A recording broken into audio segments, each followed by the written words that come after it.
welcome back to the video. Yeah, hairspring time. So let's put the balance wheel in, and I'm going to oil it first because the more stuff I put on, the less accessible the oiling points are. So I'll use a little screwdriver for oiling. Put a little bit on it, like that. That's a bit too much. Just go crazy, but don't use too much, so don't go crazy. Go sensible. The sensible oiler, that's me. And with these nice jeweled pivots, we should be going ha, amazing. If we don't, then I've messed up. Because there's nothing that seems to be wrong with this.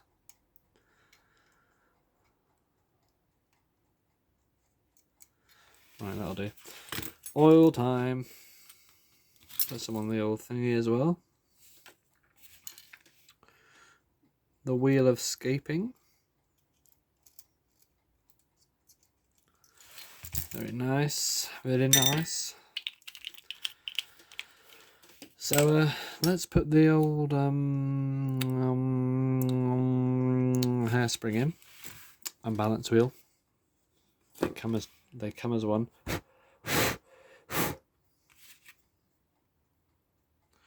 They're a double act. Let's clean the hair off it. They do like to collect hair, they do.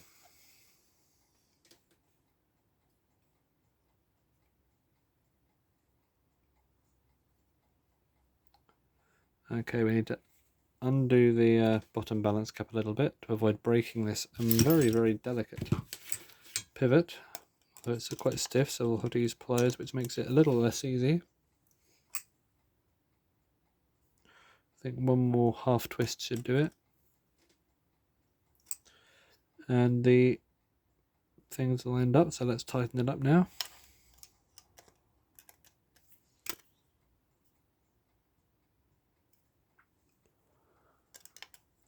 Apologies if you can't see, I'm trying to see stuff myself as well. Okay, our pivots are now in the thing, so let's move the regulator and line up the thingy.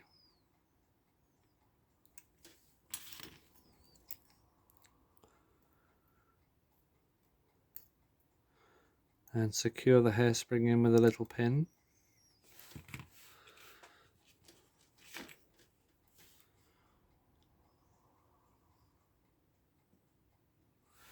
Although the banking is an issue, so let's take that out and move it around a whole rotation, annoyingly. That's because the thing's not in the right position, as they tend not to be.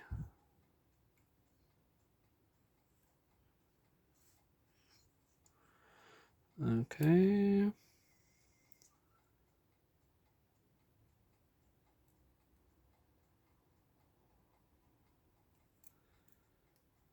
This pin should be nice and easy to put in there. Oh, it wants to run already. So let's tighten this up to get the optimum situation, and tweak the hairspring a little bit. There we go. That is all right. That's pretty good actually.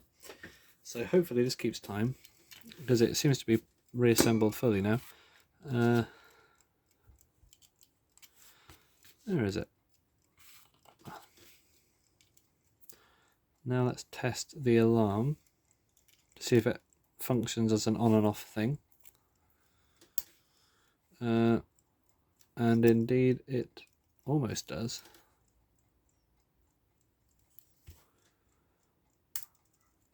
And now it probably almost does as well. Let's get it perfectly lined up. Yeah, now it will. Okay, so just to test that out, we'll wind up the alarm.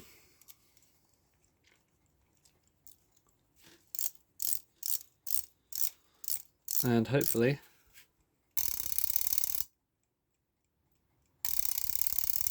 that's good. Let's see if the thing moves incorrectly.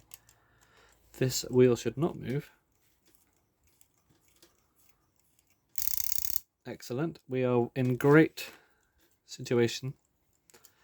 I think it's now time to put it back in. So hopefully I didn't get the dial on actually. Hopefully I didn't do wrong by putting the hammer in too soon. I think we can probably shimmy it in there. Shimmy Hendrix. Now for this aluminium dial, held in with these 3 annoying clips. Okay, let's 1 squeeze down, 2 squeeze down, and 3 squeeze down. We've actually got it lined up better than it was originally. Yeah, that's pretty good. So now it is the time for what is it?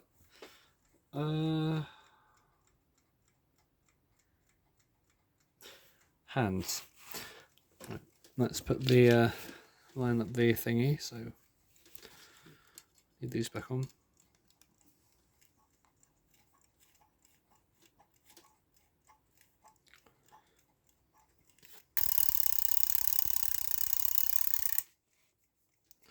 Put it at 12 o'clock. See what that takes us.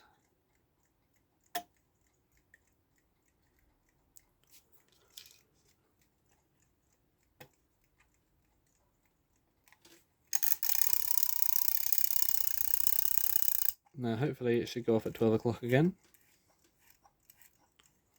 Close to it. Oh, brilliant. Okay, so let's put the seconds hand on.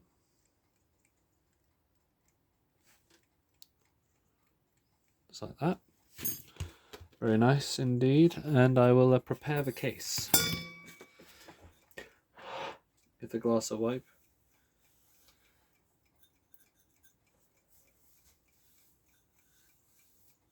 On both sides. Pop it in there.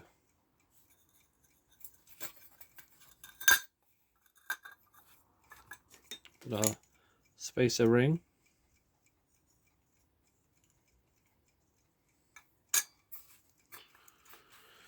And now movement. Now hopefully the hammer does go in the hole. Okay, the hammer's in the hole, and yeah, that was fine. I just put the hammer in first, and there was really nothing to worry about. So let's put the legs on now, just to secure it in place.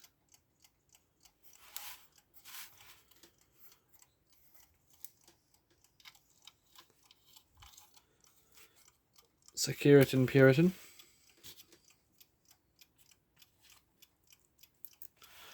The legs. And hopefully there's no gross stuff trapped. There we go, look at that, very nice. There's something in there, but that's actually on the surface. Oh well, I can live with that. I know a lot of people can't, but I can, so there. And now for the bells. Hell's bells. So let's put the I forgot something important. I forgot the famous springy washer. How important is the springy washer? I really don't know how important the springy washer is, to be honest. Can we live without it? A lot of people will be very angry. But if it seems to work fine upside down, then I think we can live without the springy washer. What I will do though is I will stick it to the inside, because there's no point not keeping it with the clock, because it'll just get lost. So I'll just stick it in there, and I'm sorry everyone, but I'm not in the mood to take it all apart again, just for that.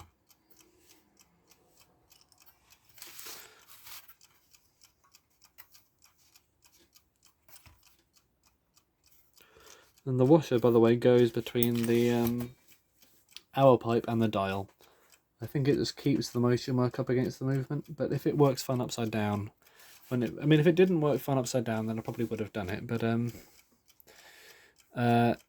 those tabs that hold the dial on are really, they only last a few opens and closes, so I'd rather not have that washer in there when it's not helping that much than run the risk of snapping those tabs off and having the dial flopping around. I'm really happy with that balance wheel motion, that's great. So let's put the button on. I don't think there's any of the washers here, because the it's quite a good design actually. The middle bit actually is independent, and it can move. That's quite good, that. Actually, yeah, there was a washer under there, I remember that now. So let's put a little washer under there. Like that. And put that there. And it's all coming together.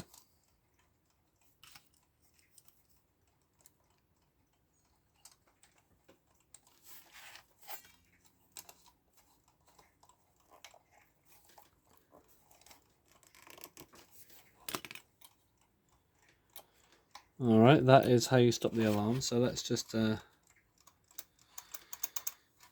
the alarm on.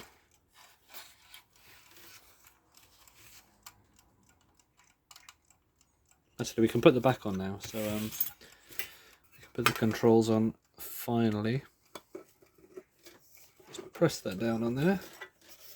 Get around the sides and the edges.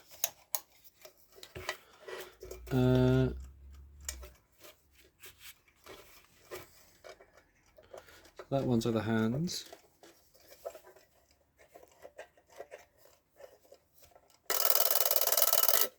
That's how you stop the alarm. These are the things that hold the bells on. This is for the alarm. And these are for the main springs. I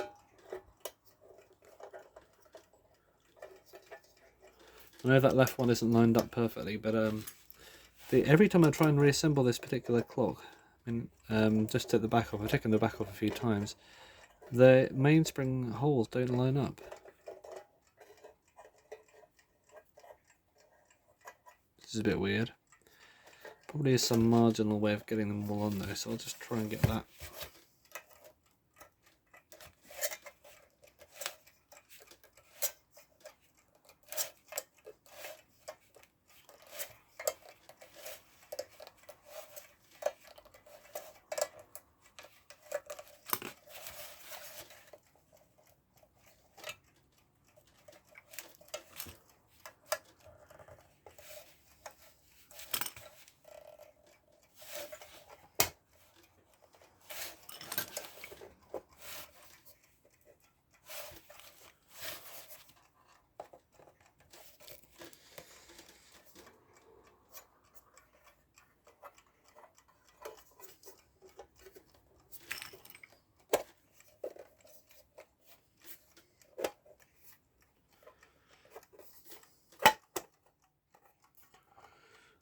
Right, that's probably, it's less even on the ones we just did, but it's probably more even overall.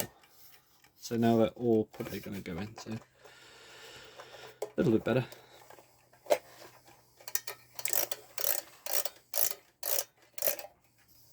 So now let's get these bells on and we should be done. Now I'm honestly not a big fan of these twin bell alarms. Purely because I think the noise is horrible. It's just, instead of usually when you've got one bell, you can, it's It's a noisy, repetitive clang. It's like ding, nim, nim, nim, nim, nim, nim, nim, nim. But when you've got two bells, there's no stop. There's no gap between the clicks. It's just relentless. It's like a constant stream of noise. I like an alarm with a slightly slower hammer.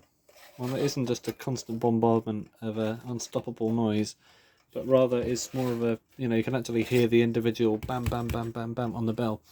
The bell can be as loud, but at least it's not just an assault on the ears. But I suppose people bought them to assault the ears, so I'm not faulting the design. I'm just a matter of preference.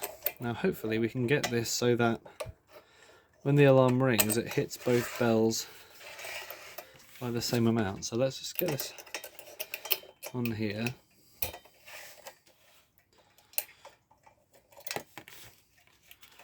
I think one of these ears was replaced at one point with another one that doesn't quite fit. I mean, it fits, the thread fits, but it doesn't fit the design. Oh well. Actually, I think this is this is from an Enfield clock. I think it's one of the things that holds the back on. They got these thumb screws instead of nuts. Why is this? Oh, there we go. So it wasn't in there properly. Okay, so right, this is going to be a horrible noise. Oh, hang on a minute. Ah, okay. Well, it's off center. Let's give that a bit of a tweak. Okay, let's tweak a little bit more just to get more of the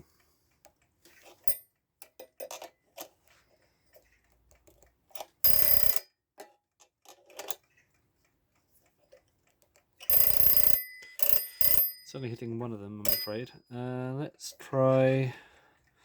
And it's hitting them quite high up as well, so I think we can probably afford to put a little bend in it.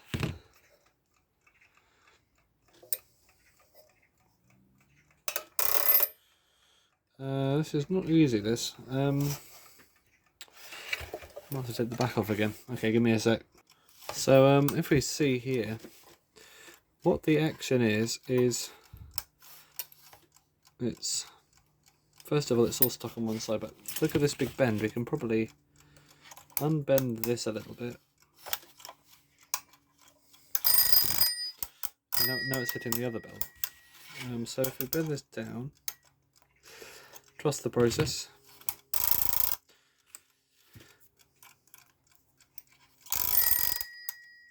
And well, that's the thing, because the hammer's off to one side, so it's going to be a bit off, isn't it? Okay, well, let's just try putting a curve in there.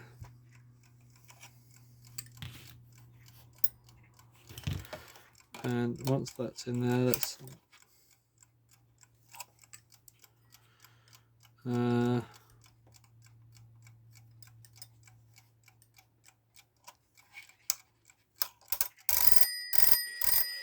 I think that's probably I think it is hitting both. That's probably the best way to get it. So to save my ears from the torment, I'll put the back on again. So I say that probably concludes our little series there. So thanks for watching, and hopefully this continues to run at the right thing. So let's set it to the time, which is now 4:20. Oop.